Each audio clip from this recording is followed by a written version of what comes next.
voter suppression is intrinsic to who we are. We exist across 91 campuses in the United States, where we empower young people to magnify their voices in our democracy through protest, through marching, through reaching out to their legislature, to coalition building across the state and across the country to make sure that everybody knows that they have a powerful voice. Enrolled in our campuses are about 1.5 million students. And so right now, what we're seeing in Georgia, people are saying is Jim Crow 2.0. But I like to think it's the embodiment of the civil rights movement 2.0. And what we're seeing in Georgia is a reflection of what we saw at the end of last year. Last year, we saw unprecedented student and youth voting in America. And then immediately, 253 terrible potential laws popped up across the United States. And of course, Governor Kemp was the first to sign one in. So now I want to give you just a short glimpse of what we're up against. And as a trigger warning, what you're about to see is the brutal treatment of a young Black woman who's queer and our elected official, and it's hard to watch. The governor is signing a bill that affects all Georgians. Why is he doing it in private, and why is he trying to keep elected officials who are representing us out of the process? Exactly. Are you serious? No, you are not. Represent. She's not under arrest. For what? Under arrest for what? For trying to see something that our governor is doing? Our governor is signing a bill that affects all Georgians, and you're going to arrest an elected representative.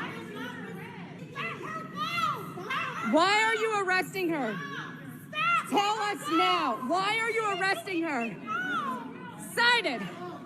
Give me a reason why you are arresting her. Give me a reason why you are arresting her. She is an elected representative. You are choosing to arrest an elected official. Cite the statute. Cite the statute that you are arresting. It's still hard to watch. I've watched this multiple times. It's still very hard to watch. I want to provide a little context for that video.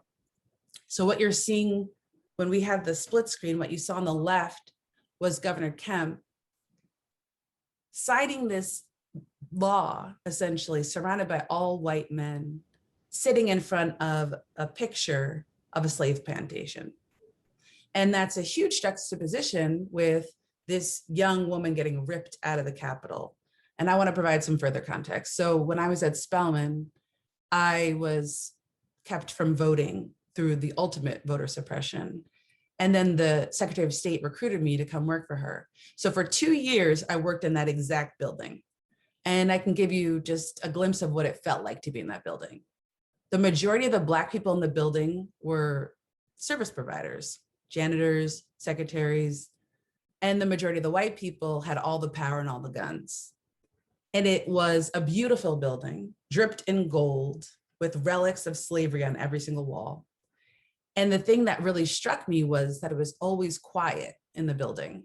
You could hear how people showed a lot of revelry for the space. They'd whisper with each other. So when you walked, you could hear your heels echoing in the halls. And when I looked at that video, I remembered myself because I used to wear my favorite red blazer and some checkered pants. And so from the back, that image of Park Cannon looks exactly like me. And so what strikes me about that video as I listen to it and why it haunts me is that her staffers had to break the silence of that space and yell and demand for her to be released. It really haunts me.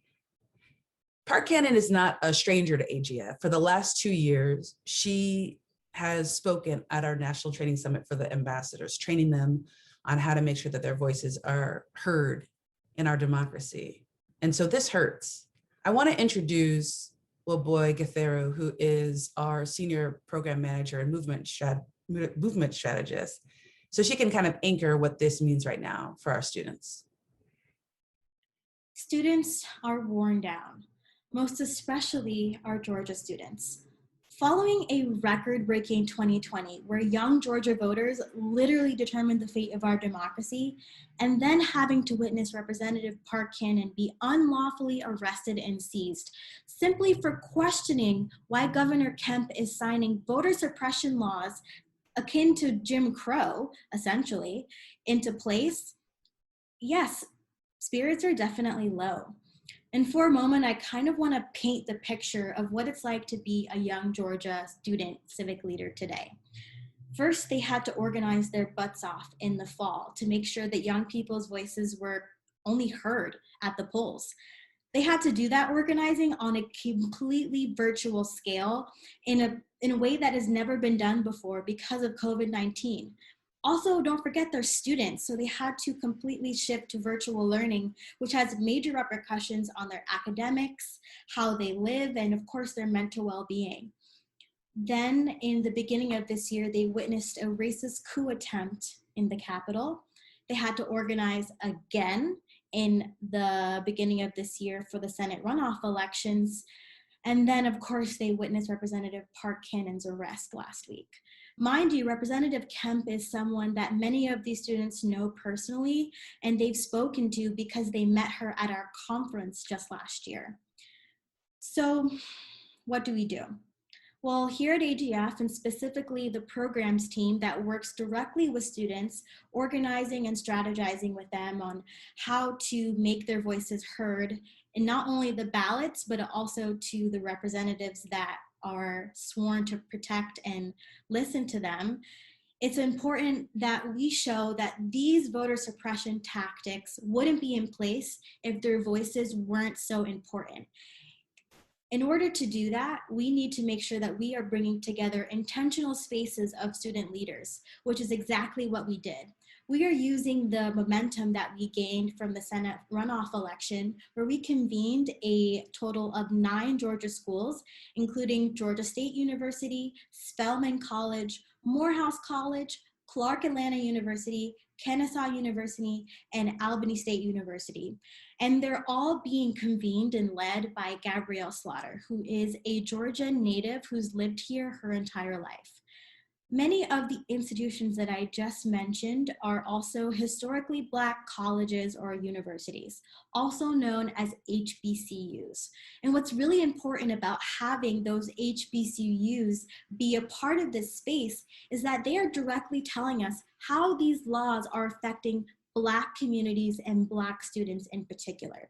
And because of that, we're able to learn who is filing the lawsuits against these laws? How can we get our students involved to make sure that Black voices in particular are heard? And also we're learning just how insidious these voter suppression tactics are. So in this space, another thing that is really important that we're doing is we're providing information.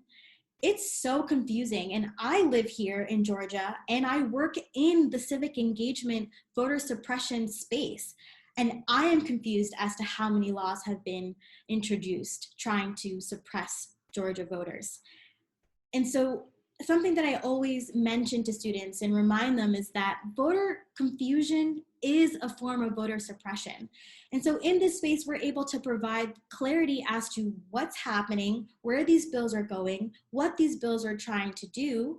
And then we're able to hear from the students what are the best ways to organize against them. In these spaces as well, when we provide this information, students are then able to disseminate that among their peers and rally their peers against these laws and make sure that their voices are heard. We just heard from a boy, and I apologize if you heard my son crying in the background. That's a future Georgia voter, as a future Morehouse man.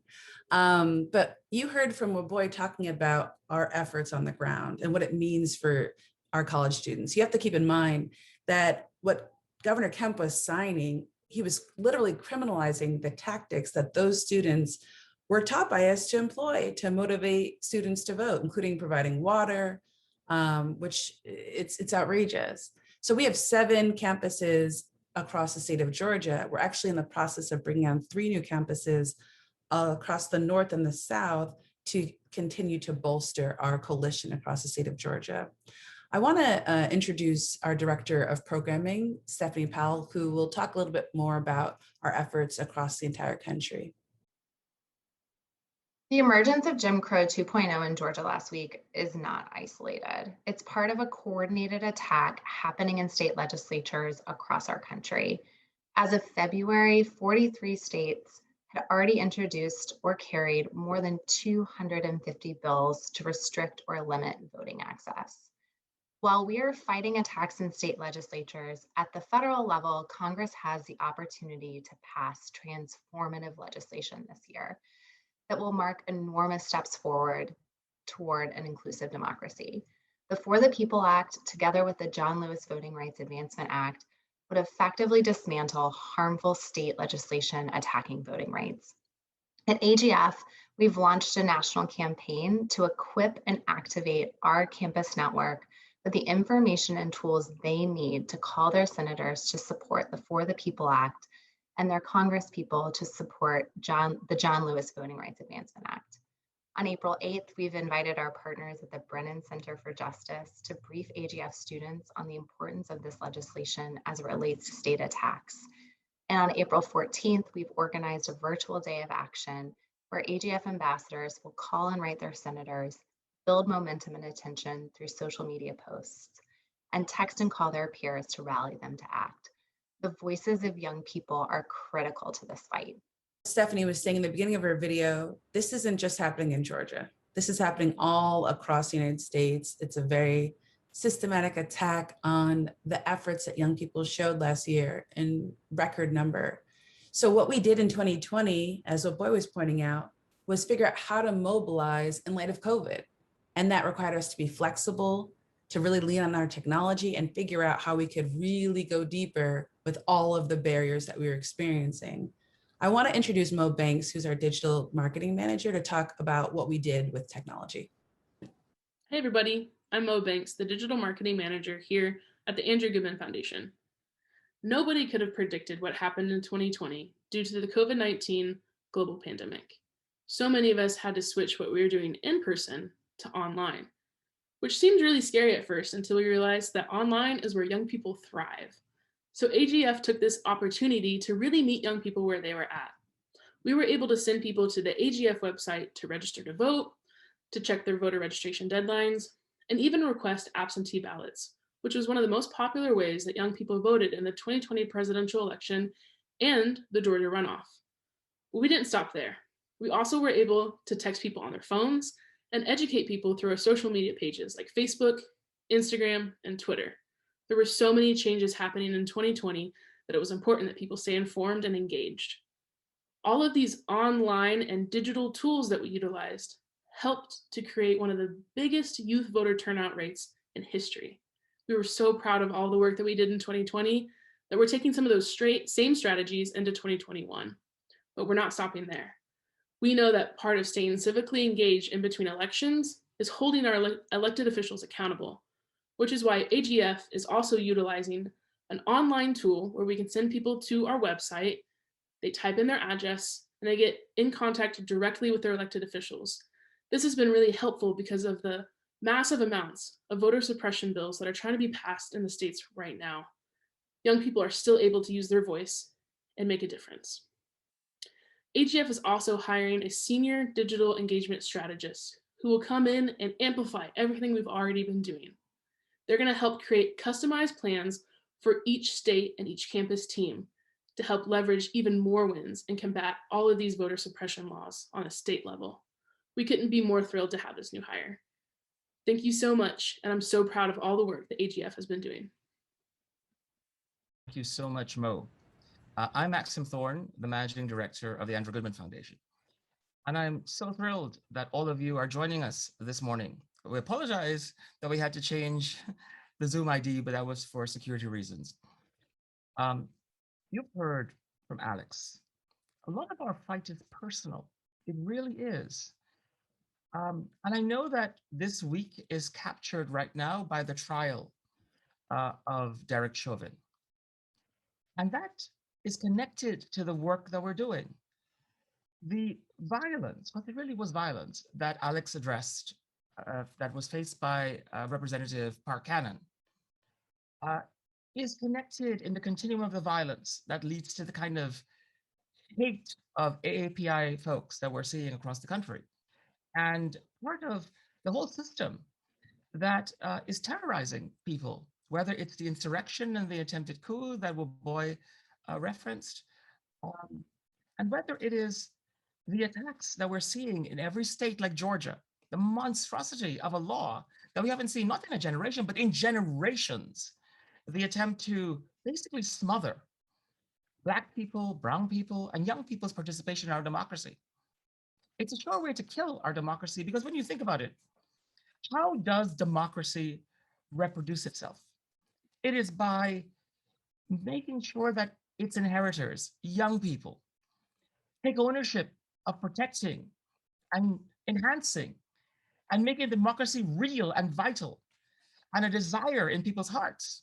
When you are stifling participation by young people, which we're seeing, when you are preventing them from voting early or ending voting days, the voting hours at 5 before classes are finished or before people are stopping working, you are really preventing them from voting, and that changes their life pattern in voting. And when you hear from Stephanie, you also hear how exciting it is, though, in this cascading set of horribles that is frightening, particularly to Black people who have faced this for centuries, this exclusion, that in fact terrorism that prevents us from participating in this democracy. You also hear the potential to do a radical shift. It's a roller coaster where we have laws in Washington, like she talks about S1, right? And we have the John Lewis Voting Rights Advancement Act and the possibility to actually have a quantum leap forward so that our democracy is there. But none of this is possible without some of the work that is so novel that Mo talked about. In this time of COVID, we need all these digital tools. Our skills, I remember, and some of you might remember, the first virtual Zoom meeting we had in March of 2020. But I think we've improved tremendously since then. But that also applies to our work.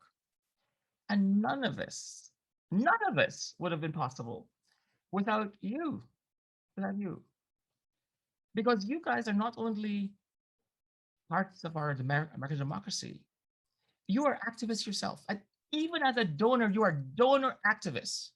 The thing that I love about this work, and in my role, is people take this to heart. It is like part of our DNA, what democracy is and how you're fighting for democracy. And we want to do that. We want to do that with you.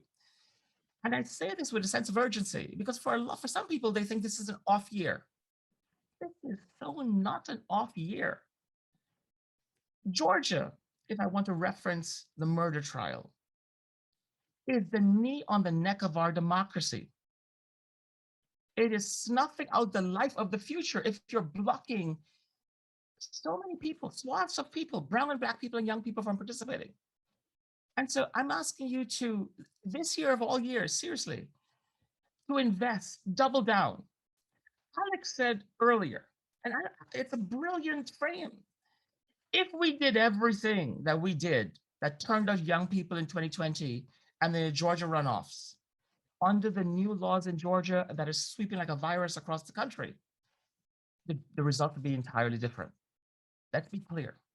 This is the year that they're changing the rules of the game, and without you investing in our work and works of others, our partners, we could never replicate what we did. It would be a downhill. It would not be a democracy anymore. This really is for the soul of our democracy. So yes, it's not an off year. There may not be federal elections this year, but this is so important. It is about the foundation of what young people's roles are and the inheritors of this democracy. If they can't inherit it, there will be no democracy. One other thing I'd like to say, because I think this is also a racial justice and equity issue. It is like a eugenics program for democracy. When you are disenfranchising all of our Black people, all of our brown people, and all of our Native folks, right? What's this? It's like, are we not part of the whole? Do we have this eugenics program where we're just wiping out people of color from participating? And is that a democracy that we want to have? I think that the reason you're here is that, no, it's not. So please, accept my thanks for all you have done. and accept my plea that this year, when people are distracted by lots of things, we can't keep the eyes off of what will save our democracy, which is the right to vote, and also the right to the future of our democracy. And with your help, we can do that. So here's what I'd like to do now. We've also now have this wonderful, vibrant group of young people who will be working with all of you in the future. Not just the program folks and communication staffs, but actually to introduce all of our donor advisors right now. And I'm thrilled, right? So you have met some of them, but there's a couple new people that are who are gifts to us. So first, we have Elise Orlin. And Elise is the glue of our team. She is our administrator and is the one who is getting out all these responses to you and is day-to-day functioning. And next you see a newbie, who I call Miss Rhode Island, who's Jessica. And she will be working with our foundations, mostly, but other things.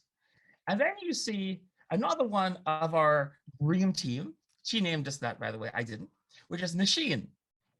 And Nasheen has been active, not only in the academy, but also within civic engagement for quite a long time. And she lives in Jersey, like me. And then we have the person who corrects me all the time because she hates when I reference that she's a Jersey girl, because she's not. She's from Philly, but about to move to New York. And then, of course, and Rachel it deals with our individuals as does Nasheen. And then, of course, we have sort of the master of all trades, who is Shandy. And she is our senior with no portfolio. So everything is her portfolio. And all of us are here to work with you and encourage you and answer your questions, because we need all of you right now to participate. Thank you. And Alex and I will take your questions. We are so excited because I know that there must be burning questions that you have. And I know that I haven't been able to look at my chat room or my phone, but I hear it blowing up. So Alex, there's a question that were we successful in 2020? Wow. Well, the answer is yes, and a resounding yes. We were extremely successful. Last year, we faced outrageous odds in the very beginning. So I started last year, March 16th.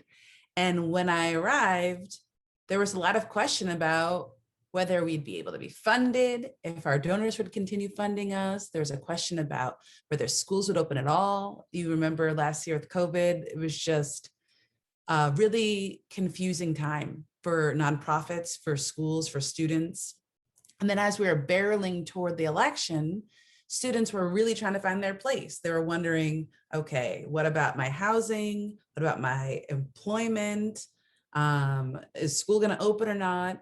And so because of the hierarchy of human needs, voting was not necessarily at the top. So then people were asking us, is anyone going to vote? Does anyone care about voting?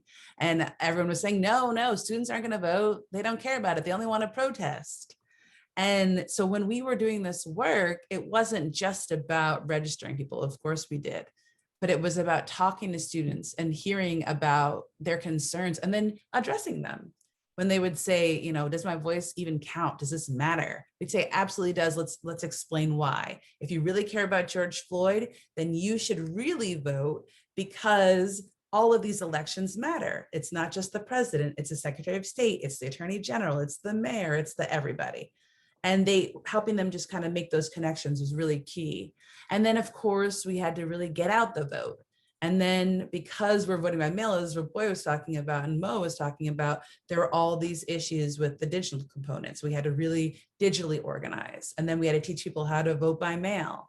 And so with all of that, people were sending ballots by mail who had never done it in mass numbers. So we were seeing a lot of ballots being rejected. So then we had to implement on the fly a ballot curing program so that we're helping people whose ballots had been rejected cure their ballots and get them back in on time, and curing misinformation and disinformation and all those things.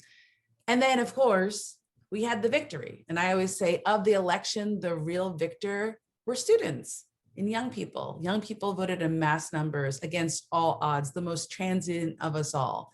And they did an amazing job. And AGF was there at every single step, adjusting and being flexible, just as our students were. And I couldn't be more proud.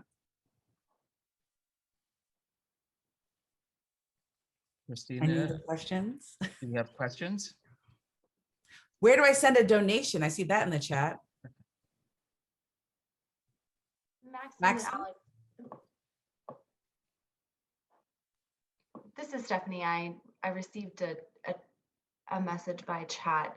It's about AGF's unique role in the student organization space and how the work we're doing sets us apart in Georgia and across the country. I think that's a great question for a boy or for Gabby.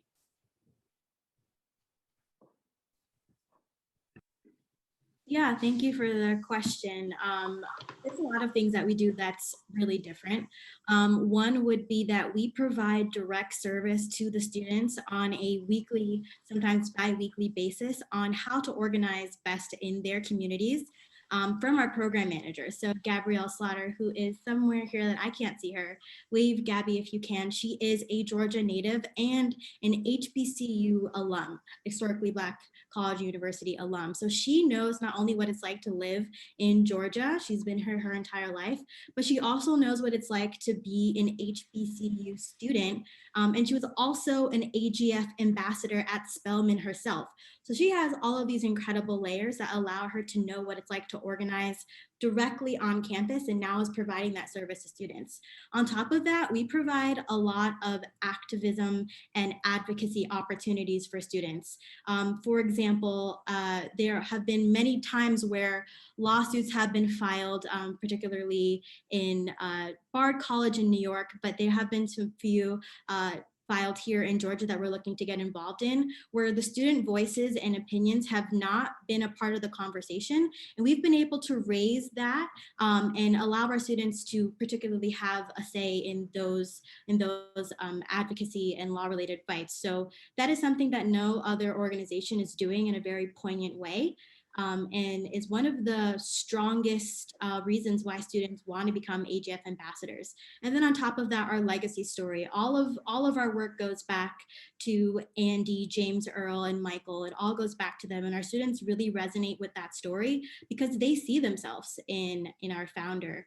They see themselves as a young Andy doing this work, and they really take it to heart and take that mission and are really creative in everything that they do.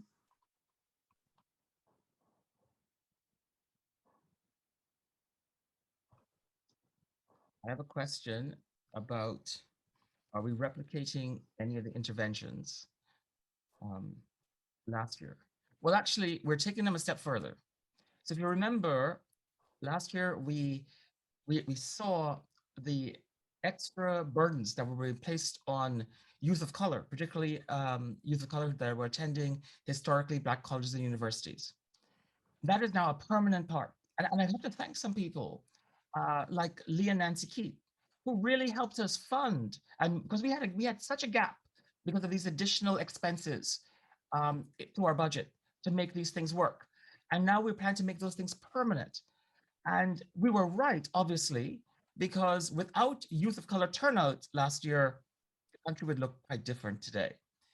But when you see, and you know it worked, because the Georgia law and the 253 other laws that are attacking our democracy are aimed at removing those particular folks from being able to vote. So yes, we're continuing it and we're making them permanent. We also have new things, right? That you heard Stephanie, program director, talked about, which is a massive attempt, it's massive, to organize so many people in state houses and in DC. Because if Georgia causes a landslide or a virus or a mutation of this voter suppression in 43 states, we've lost. But the potential also to have this transformative moment in Washington with the For the People Act and the John Lewis Voting Rights Advancement Act would hopefully be this brick wall against all of these voter suppression tactics. And so we are trying to manage both and effectively for impact. But that is causing us to hire more people in a time that people are a little bit frozen with their donations, perhaps. And because we cannot lose this year and the rules of our democracy. And so yes, the interventions of the past, some have become permanent. And so the technology investments that we need to make are even more than last year. So we have to organize again, continuously in an environment, folks, if you listen to a boy, in which students are exhausted, if not depressed. And so to sustain that energy, it takes a lot more out of our program staff. Because it's not just teaching the tools of how you organize, how you write op-eds, how you speak to your congressperson. It's also about how do you take care of yourself so you can fight for the long haul, right? And they're doing that. And so we are taxed in ways we have not been taxed before. So we are part of a movement. The movement is just the technical and mechanical skills. The movement is of keeping people in the fight, energized, happy, while they're angry, but still happy with themselves and with each other. And I just want, and that's what we are really great at as well, because we are creating leaders. We're creating permanent players in this movement. And who else is doing it like us? And so what we do is essential, we believe, for our democracy in so many different ways. Yeah, I want to add to that, Maximus. I think that's really right. To also tie in Caroline's question about what we do if we had more funding on a higher level. We spent a lot of time last year kind of tiptoeing toward the door of working across entire university systems. And so we were able to really pour into Wisconsin. We hired Cecilia McDermott, who's here in the chat. She's fantastic. She is our on-the-ground organizer. She's based in Wisconsin. She's an actual student. We've also been able to give funds to a University of Wisconsin faculty member who has an AGF title in their name. And so we've been able to bring on a lot of Wisconsin campuses and have a really holistic approach to our organizing that really speaks to the specific needs on the ground. So Wisconsin experienced a lot of transition from being on campus, off campus. And then of course we know we saw all of the outrageous ways that they were forcing people to go vote in person and getting really confusing information about whether they should vote in person, whether they could vote by mail, but we were able to hit and be responsive and provide clarification whenever they needed it. And that's actually where we piloted our ballot carrying program. So we would like to do that across the country. We would like to do that kind of statewide deep work in really important other focal states. We've been able to obviously really lean in Georgia and North Carolina, but not on the level of Wisconsin. If we had more funds, it would be great to go deeper like that in some of the other states that we really focus in on. Additionally, because everything's moved to the digital realm, we learned that we had to really work with people's phone numbers.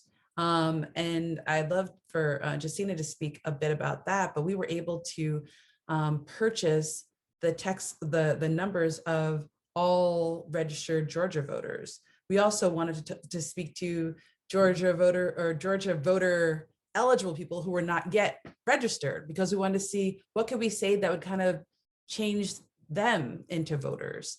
But we didn't have the funds. It's actually quite expensive to do a mass campaign like that across the country and really hit a demographic of young voters and speak to them on their level. But she has some interesting facts about what it takes to convert someone from a non-voter to a voter through text messaging. Thanks, Alex. Yeah, this was definitely a great time, right, to be launching and really kind of leaning into this work.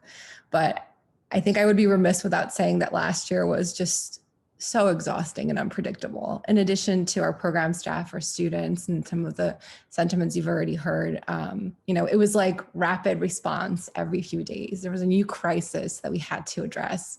And so this work, and it just really showed for our team how important this work was, because if we weren't able to help students understand the rapid changes that were happening on the elections, and some of the things that they really had to respond to quickly, like getting registered, like making sure that they had the proper IDs, that they were able to show up at the appropriate place with the appropriate things to vote, that they risked not being able to cast their ballot. So it was really, really important to be able to reach them where they were in their homes with cell phones, with email, and other means of digital engagement. And I think that it definitely took multiple steps. I think that a really coordinated effort takes a lot of resources, and it takes a lot of message testing, and it takes a lot of meaningful connections with young people around issues that they care about. And I think that is so important right now as we're seeing these voter suppression laws popping up around the country, is making sure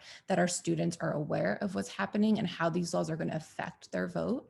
And then also giving them the tools to take action and holding their elected officials accountable. I think that young people prove to us that they want to be engaged, and now we just have to equip them with the right tools to do so. And so our team is really looking at that. 2021 feels very much like 2020. I feel like we're just continuing with the madness. There's crises popping up all over the place, but I think we've got the team and all the resources we need in order to be successful. And I see there was a question asked by Barbarina, who we adore, about what is the real impact of having these big elected, nonpartisan elected officials move from elected offices to being appointed. And I would love to pass the mic to Stephanie and Waboy to speak to this.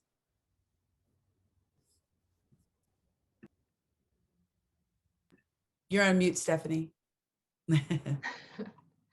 Thank you, Alex, and thank you, Barbarina, for that question. This is something we are looking at really closely. It's absolutely a concern, particularly as we look at the restructuring of the leadership of the state election board as well. We're talking with our partners who track these issues more closely, and would gladly follow up with more detail after this call, but it's certainly something that we're concerned about, particularly as you look at just the way different parts of the state handle their elections. Barbarina, I want to jump in on that as well, because let me put, so it's the attack on elections are very cunning, and you're identifying one. Imagine if in Georgia, the Secretary of State, who was a Republican, mind you, right? Was different, was controlled, not what the outcome would have been, given what we've known about former president's calls to request interference in our elections. But I connect this again to the Derek Chauvin trial. The Attorney General elected, Ralph Ellison, the local prosecutor elected, right? The district attorneys elected. These people are accountable to our citizens. When you start removing that kind of accountability, again, you're moving us away from democracy into really scary territory. And so our chance for justice in this case, this murder trial, is so much turns on the fact that we have elected officials that were not controlled by others who would not want to do justice or fairness or do something equitable. And similarly, as we wrote, right, election. Secretary of State elected, Attorney General elected, County Prosecutor elected. It's important. When we start seeing this, it's about how we're taking away even the purpose of voting from our democracy. And so we don't want this to become an avalanche of this kind of thing. It is so important. Alex said 2.0 for Jim Crow. If we turned away, there have been so many people who say, if I were in the 50s, I would have done this when these horrible things were happening to Black people and brown people. It's happening now, right? And for folks connected, right, like to this conversation, we need not only you personally as an activist, you personally as a donor, but also to reach out to your family and to reach out to your corporate boards in which you might sit. You know, I also worked on LGBT rights. And I also worked on environmental related causes. It is depressing and concerning to me that the outrage, the boycott of Arizona and other places that happened in those movements by corporations making a clear stand they're not going to stand for discrimination based on sexual orientation or sexual identity or performance. And they were very concerned about clean water and air, which they should.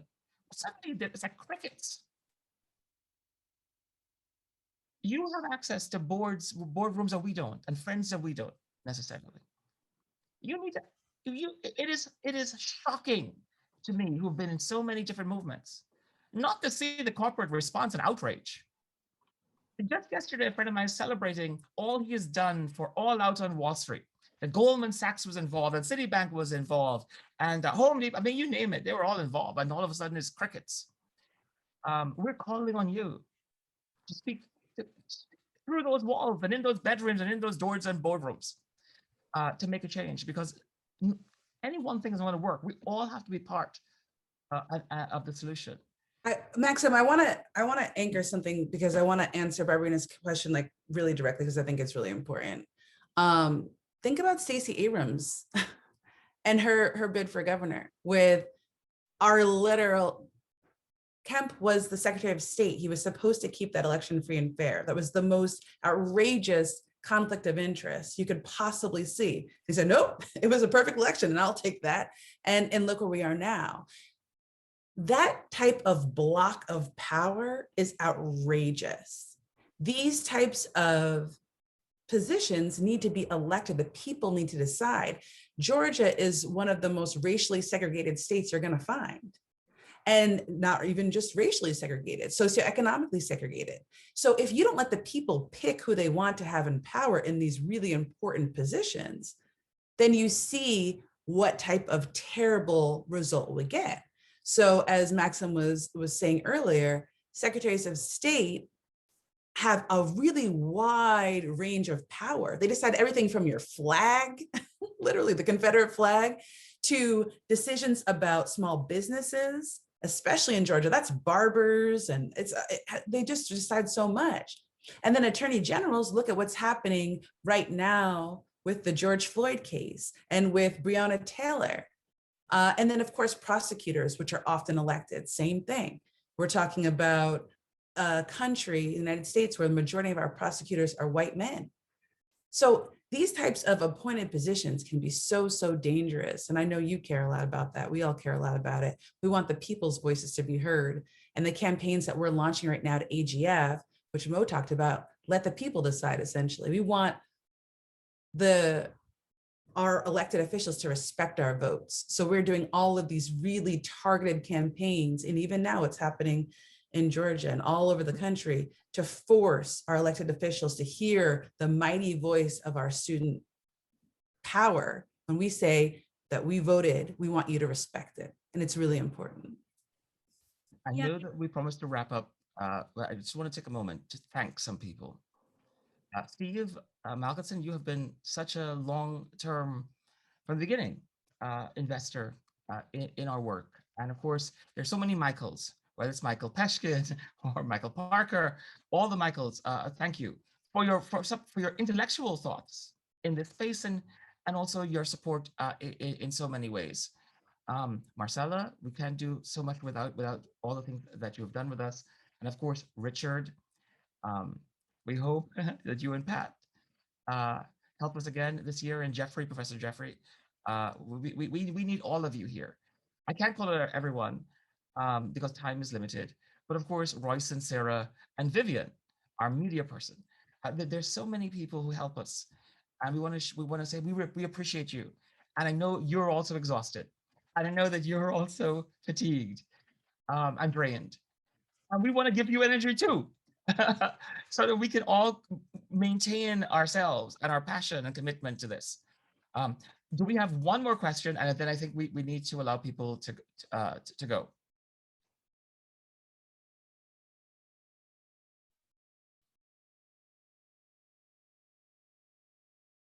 Anyone? Thank you for staying. Honestly, I know this has gone over. We promised to keep it under 30 minutes, but the enthusiasm kind of spiraled. So Don, are you raising your hand? Okay, just waving. Hi. So thank you so much. We see the donations coming in. Thank you so much for your support and for your attention. We want you to know that this will not be the last of these events. We're going to keep you abreast throughout the year. We intend to convene frequently and to share what we're doing on the ground and give you really in the moment updates. We want to hear from you. We want your feedback, and we want to make sure that you're kept in the loop. So thank you so much for your participation. Thank you.